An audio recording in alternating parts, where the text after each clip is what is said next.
So today, we're going to go over the AI session players that are introduced in Logic Pro 11. They've had Session Drummer for a while, but they changed it up a little bit and they've introduced bass and keyboard. So we're going to go over things they've introduced in Logic Pro 11 that are really utilizing AI technology. So today I'm just going to focus on the session players, but if you like this video and you want to see more discussion on the new AI features, let me know, and I'll definitely make more videos on this. Here we go. So when you start a new session in Logic, you're introduced with the session players, but this time you can start not only with the drummer, you can also start with the bass player keyboard. We're gonna start with the drummer because I want to talk a little bit about what they've changed from the previous version. So I'm just gonna create a new drummer track. And I just picked the default SoCal pop rock. So when you open up a Logic session, the first thing that I noticed was how they changed the edit window. Just the layout's a little bit different. I find it a lot cleaner and a little bit easier to follow. First thing that I noticed is they got rid of that graph where you can change the complexity versus intensity. Yeah, I found that a little bit ambiguous. It was ambiguous. I'm going to say, yeah. Anyways, I found it didn't tell me much. Here we got two sliders, and I can quickly figure out how much I want intensity, complexity, and I don't know why they didn't do this from the beginning. Over here, we have a section where we can pick different sample or different patterns. So for example, let's say I want to change the hi-hat. I'm going to just get rid of the snare for a second. Sorry, hi-hat. There we go. Change the pattern. That's number 3.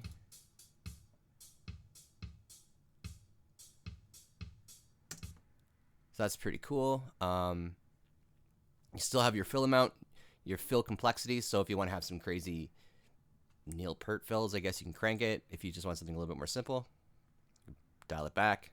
How many fills you want in your section, so we can dial that back as well. And of course, swing. They also introduced details, which is kind of cool. They have like ghost notes. Just feel if you want to have a player that's pushing more, or you want to have somebody that's pulling back on the beat. Dynamics. So this is kind of fun. You can introduce some cool things that way. Humanize. And manual. So here, if you want to actually set in the pattern yourself, you can, which is also very interesting. I also noticed that they got rid of the session player names. I'm going to miss them. But yeah, you can select on the slide here, and you have a bunch of different styles you can pick from. Punk rock, which will change. I haven't looked much into this, but I do think that there are new samples, new sounds for some of these drum kits. So if you were to A/B them, I think you will notice a bit of a difference. I've seen some demos with the SoCal kit where they were showing the old snare versus the new snare. Fresh new samples to play with, which is nice. So I was a fan of the multi-channel kits back in the previous version. I believe it was the Drummer Producer. I liked being able to customize what you're playing. So if you want to change the snare sound, you can do all that. You can still do that here. Multi-channel kits. So you can see I have all the instruments here. I can customize how much I want of everything, change the levels. Let's say I don't like the kick sound. I can go in, select the kick, click on overheads, I guess, the first track, click drum kit.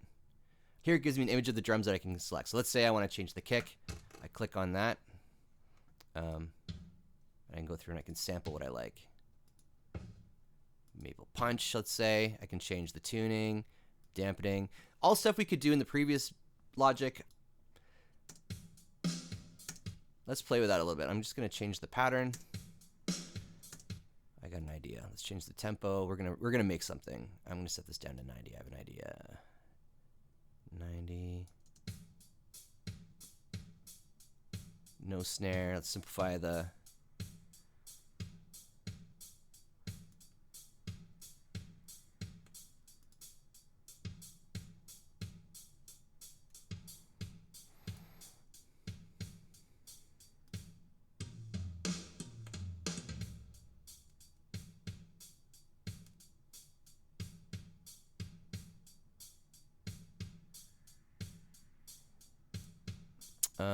let's go to manual or details maybe. I just want to pull it back, maybe like 5%. Humanize, sure, 20% dynamics.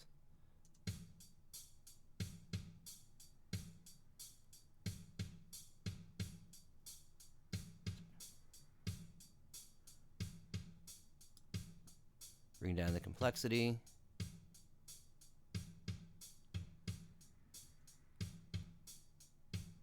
All right, let's close the drums up here. Cool. So let's create a new track, new audio track. I mean, new session player track. Keyboard.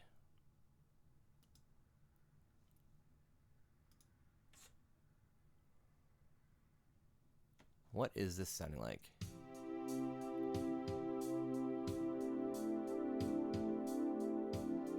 When it comes to the bass player and the keyboard player, you do have to introduce this concept. Now we have to change, let's see here.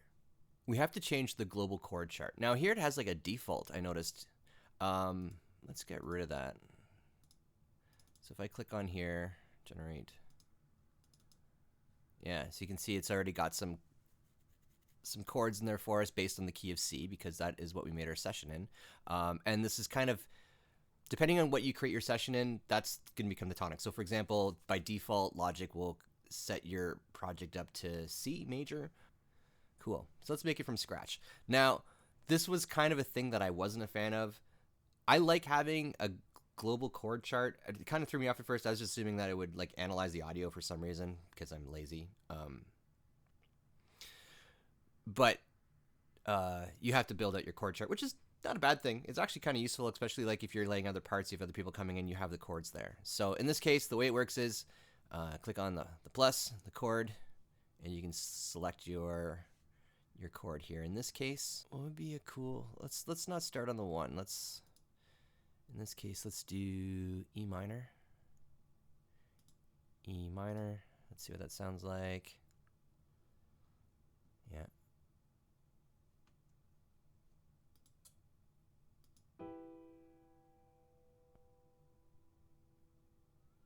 Cool. That sounds like an E minor.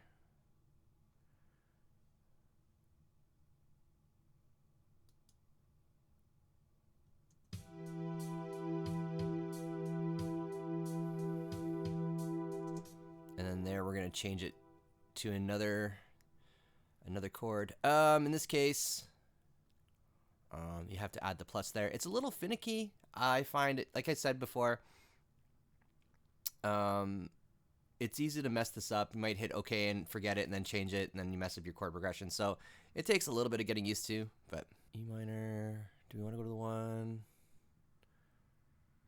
Let's do an A minor. So we'll go to the 6, A minor, and this one we're going to resolve it to the 1 pretty quick. This, and then we'll just go add a chord. Cool. Let's hear what that sounds like. Oops.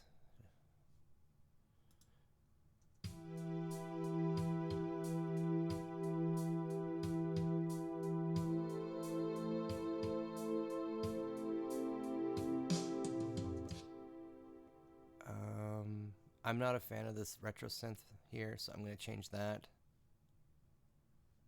Let's see if the piano sound like. I'm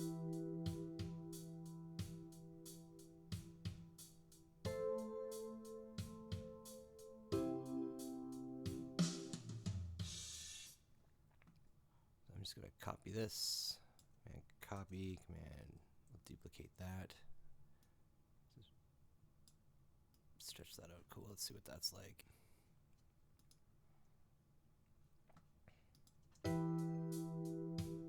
So we can go simple pad. Let's go freely.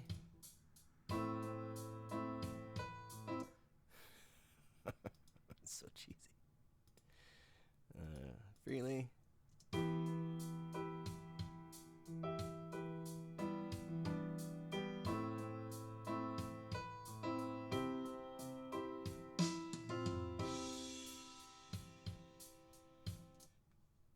Okay, so I'm gonna go back to simple pad on these simple pads because I don't want it to be that in your face.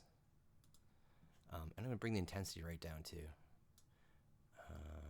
You can, depending on the keyboard, which is kind of fun, you can spread the position of your hands. So if you want to have playing close harmonies, or you want to have like a wider bass and keys, you can just grab it and move it like this, depending on what you want to do.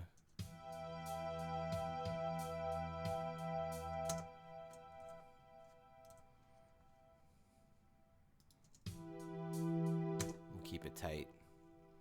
I'm happy with that.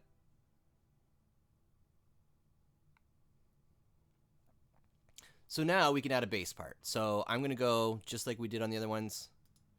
Classic, add new. There we go. Let's add a bass player. Create. And just like we've seen in the drummer, you have like your genre you can pick from. So if we want to have more disco, modern R&B, modern Motown, retro rock. Let's do, maybe we're gonna sound like Kansas. Here we go.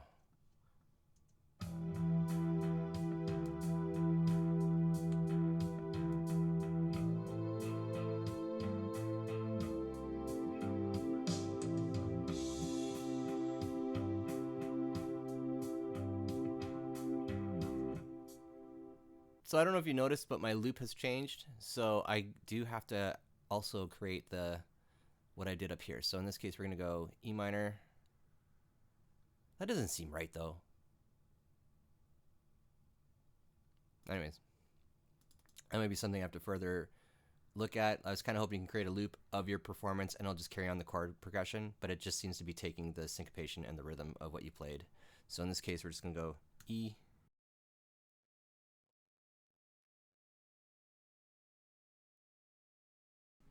There's a progression. Okay. Bass sounds kind of funky, so let's get rid of that. Let's change that up.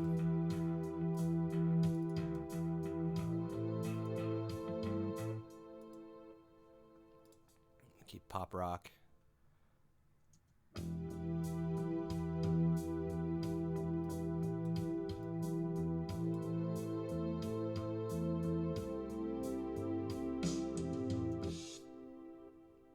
So you can kind of set like a scale here if you just want roots. So you just want to chug. If you want to have more movement, more harmony, like we can do more harmonic. I think we can do more movement in the bass because we're just playing, you know, a keypad. Yeah, that's cool. Phrasing, lowest note. We can go lower. That's kind of cool. Do you want high notes, low notes? Fun. This is interesting. So I could pick a pattern. Or I can select a track that I want to follow. In this case, it's bass. I'm going to go track on, and I'm just going to follow the kick. Let's see what that sounds like. So now it's going to lock with the kick a little bit more.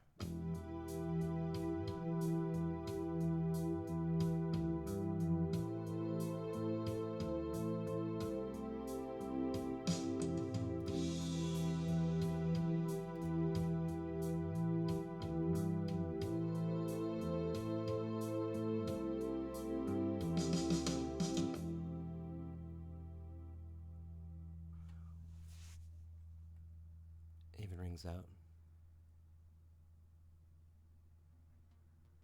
Cool. That's fun. That's a lot of fun. So here are my thoughts on this.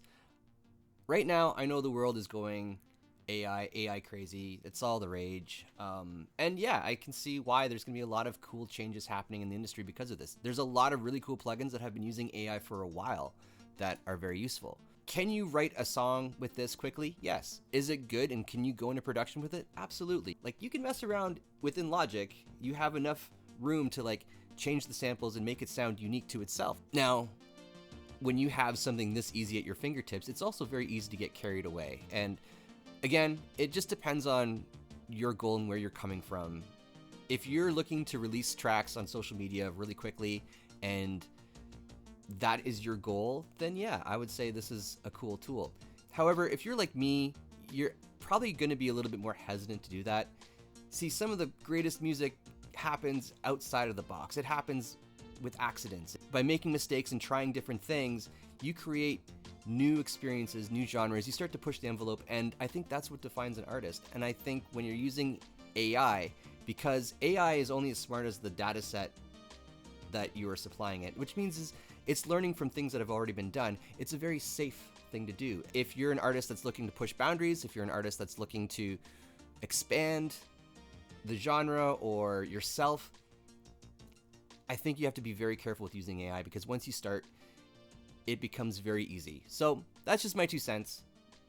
you do you. Again, if you're totally cool with using it and you're excited for releasing stuff really quickly and how much time it's going to save you, then yeah, go for it because it sounds great. Anyways, I hope this video helps. I hope you've learned something about the session, and if you have any questions, please let me know. Like, subscribe, and I'll talk to you guys later. Take care, everyone.